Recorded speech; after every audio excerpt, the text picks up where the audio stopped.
three tattvas come out. All of them emerge. That is what is said now in all the scriptures.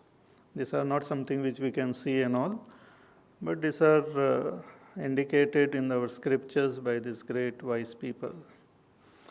So in the Samya Avastha, these three actually, Sattvagun, Rajagun, Tamogun, more in detail we will study in the next chapter. Because this topic Bhagavan has just started of Prakriti, he will go into details about these three gunas and all in the next 14th chapter. It's a beautiful chapter. It tells us how our mind functions and all. So this, when these three gunas, they are opposed to each other. Sattva gun is opposed to Rajogun and Tamogun. Tamogun is opposed to Rajogun and Sattva gun. And Rajogun is opposed to the other two. And when they are in a balance, then there is no manifested world. Everything is at a standstill. That is called the Pralaya Avastha. When everything has merged, everything has dissolved. But when there is imbalance of these three gunas, then there is the world. See, even if from the science standpoint, when all the energies are in a state of little imbalance, then only we see all this wonderful happening in the world. Like even on earth, lot of things now, seasons change and lot of khatar-patar goes on earth because it is not in a state of balance. Still it is cooling down. Lot of magma and hot things are there underneath. Then the attraction of the moon and all the tides come, then volcanic eruptions and the plates are moving and earthquakes happen, then some mountains are rising and some are setting down. So many things are happening on earth because it is still in an unbalanced state. But later on, when everything, all the energy is spent and everything is settled, it will just become like a dead planet. Some of the planets are there, nothing much excitement there. Everything is calm and peaceful. Nothing is happening.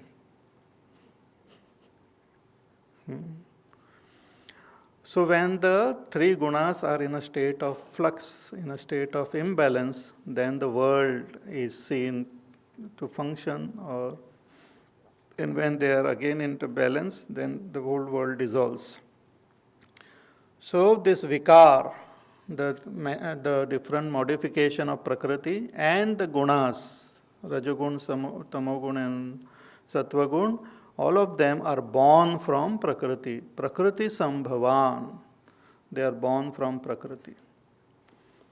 But why are you telling all these things? Big story about Prakriti and Purusha. He says because that is the cause of this samsara. This together, this Prakriti and Purush, together are the cause of this sansar. How? So further he says, Karya Karana Kartritve Hetu Prakriti Ruchyate Purusha Sukha Dukkhanam Bhoktrutve heturuchyate Karya Karana Kartritve Hetu Prakritiruchyate.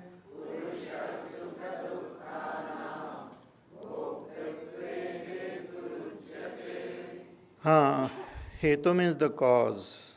He says that Karya Karana Kartritve Hetuhu Prakriti Ruchyate. Prakriti is the cause for this Karya and Karana. This body, which is made up of the 5 gross elements, is also called Karya. And the Buddhi, Ahankar, Mana, and the 10 sense or 10 organs of perception and organ of action, they are also called Karana. Means the 23 tattvas, Prakriti is the cause for them. Karya Karana Kartrutve, in the making of this Karya and Karana, Hetuhu, the cause is Prakriti. Prakriti ruchyate. These are our cosmology which is explained in our Vedanta. It's very systematic, very beautifully it is explained. This explanation is given so that we can understand the whole concept, and then it will help us to recognize our own self. So it is not to make us some scientist or something, but it is meant to indicate the true nature of the self. So Prakriti is the cause of Prakriti in its unmanifest. It has got the potential of everything. So it is the unmanifest. Unmanifest means it cannot be seen, cannot be touched. It is beyond the senses. But from that Prakriti only comes that the cosmic buddhi, then ahankar and mind, and all the 5 elements, they are born, and also all the senses and all, everything is born from this Prakriti. It's like a tiny little seed. If I show you a seed and tell you that, in this seed exists the entire tree, the trunks, the various branches, the hundreds of or thousands of leaves, and the flowers and the fruit, everything exists in this seed, one will say, what are you talking? This seed is so tiny little. But it has got the potential of the entire tree. Similarly, Prakriti is that which has got potential of the entire world. The world is indicated here as Karya Karana. Karya means the effect, and Karana are the instrument through which one interacts with the effects. So Karya Karana Kartatve Hetuhu Prakriti Ruchyate. And what about the Purusha? He says the Purusha Sukha Dukkhanam Bhoktrutve Hetu Ruchyate. And this Purusha becomes the Bhokta of Sukha and Dukkha. The Purusha becomes, who is the witness, also becomes the enjoyer of this Sukha Dukkha. To become the enjoyer of Sukha Dukkha itself is called being a samsari. This Purusha gets attached to this Prakriti and becomes the samsari.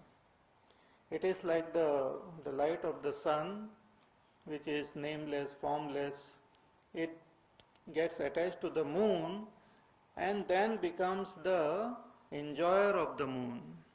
Then whatever happens to the moon it feels it is happening to me. If the moon grows, it feels I am growing. If the moon shrinks, it feels I am shrinking. So in this way, it identifies with the moon and experiences the joys and sorrows of the moon. Otherwise, I am a witness. The Purusha in its pure nature, Kshetratnya in its pure nature is a witness. But it forgets its witnesshood and identifies. The thought of happiness and sorrow comes in our mind, and it identifies with it and says, I am happy, I am unhappy. It experiences that happiness, unhappiness as its own nature. Though it is not its nature, we experience it as our nature. So this combination of Purusha and Prakriti becomes the cause of samsara. Or the Kshetra and Kshetrajna, when they combine together, becomes the cause of samsara. So all the beings of this world are the combination of Purusha and Prakriti, and the Purusha keeps on experiencing the different joys and sorrows given by the Prakriti. And this goes on. This is called samsara. Purusha sukha dukkhanam bhoktrutve hetu ruchyate. So one has to understand oneself as different from the Prakriti and then understand oneself as one is. It's like the light on the moon. That light on the moon should understand first that I am not the moon. Just imagine you are the light. Huh? And you are the light of that sun, which is all pervading, which cannot be seen, cannot be heard, cannot be tasted, cannot be touched. That light. Then, dham, you fall on the moon. And then you suddenly, the lot of brightness is there. And you feel that you are that light and you are the moon because you identify with the moon. So that light has to first understand that I am different from this moon. And that light should understand that I am different from this light also, which is so bright. Because this light, bright light has come because of my contact with the moon. If I remove this contact, I am that light which is unseen, unheard, pure light. So how does the combination, the attachment or the coming together of this Purusha and Prakriti itself is called bondage, and itself is the cause of our samsara.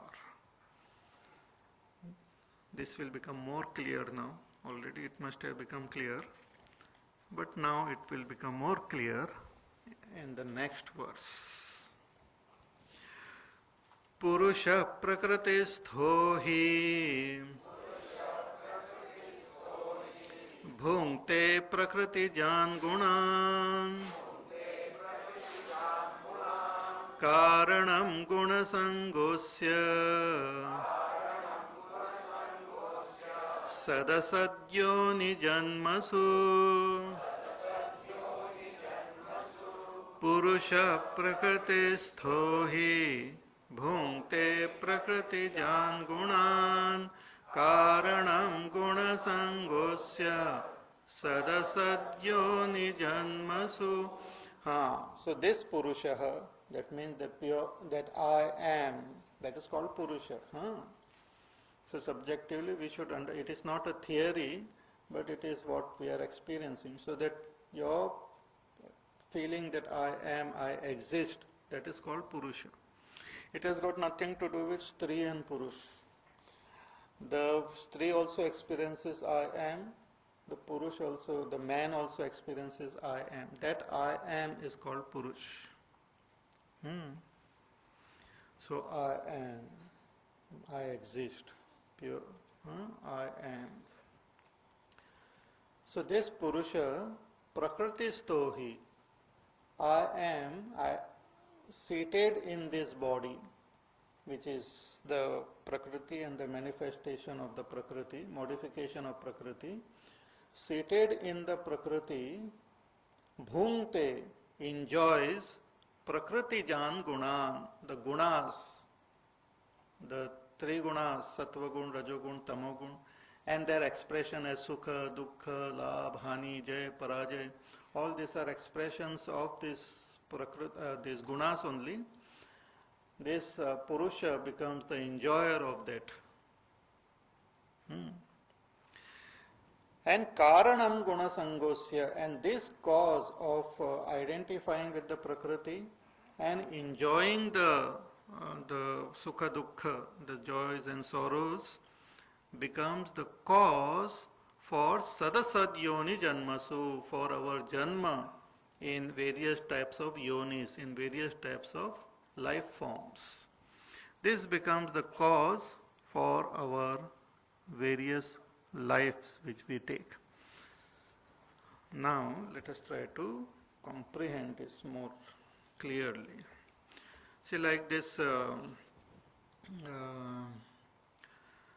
what you call like those animals and all, sometimes they tie those animals now, like a बैल, what you call the बैल को क्या बोलते हैं, bull, not horse, bull.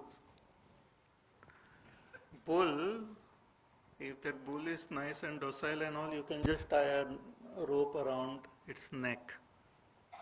But suppose this bull is very powerful, it breaks that rope and goes away. So what they do? They make a metal ring and put it around its nose, inside it. Make a hole and put it there, a metal ring. And then you tie a rope on that ring. That bull will, if it tries to break the rope, it will feel that hurt. It will not break because they are holding the bull at a very deeper level. About the bull you have understood? Very good. That is a big progress. Now really interesting thing. This Prakriti Purusha is holding on to Prakriti. There are these 24 tattvas we have seen in Kshetra. In these 24 tattvas, the Purusha is holding on to that avyakta. Therefore, even when the body falls down, the person is not liberated. Even when the body falls down, the person is not liberated. For example, like we catch hold of a culprit, then they put a, handcuff around his wrist. Suppose instead of that, we just put something on his shirt. उसके shirt को ऐसा पकड़ लिया, बांध के पकड़ के ऐसा, police is taking him along, holding on to his kurta. That fellow will slowly remove that kurta. And that police will go to the station with the kurta only. You understand? But if it is held on his wrist, then he cannot escape. Similarly, Purusha is not holding on to the body, because if it was holding on to the body, with our death, we will get liberated. Death will liberate us. So best way is to die. But death doesn't liberate us. Death only is the shirt gets removed and we wear another shirt. Purusha is holding on to the kshetra at the level of the prakriti, at the level of avyakta, at the level of causal body. Therefore, even when the body gets dropped, physical body gets dropped, when a person dies, the physical body gets dropped. Means the 5 elements, the gross 5 elements get separated.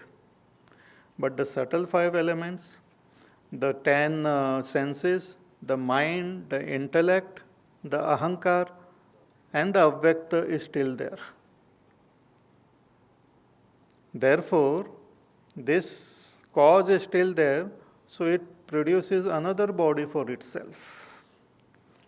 And the yatra continues. Many people, they feel that, so much of sorrow, pain in this life, what can I do, let me die.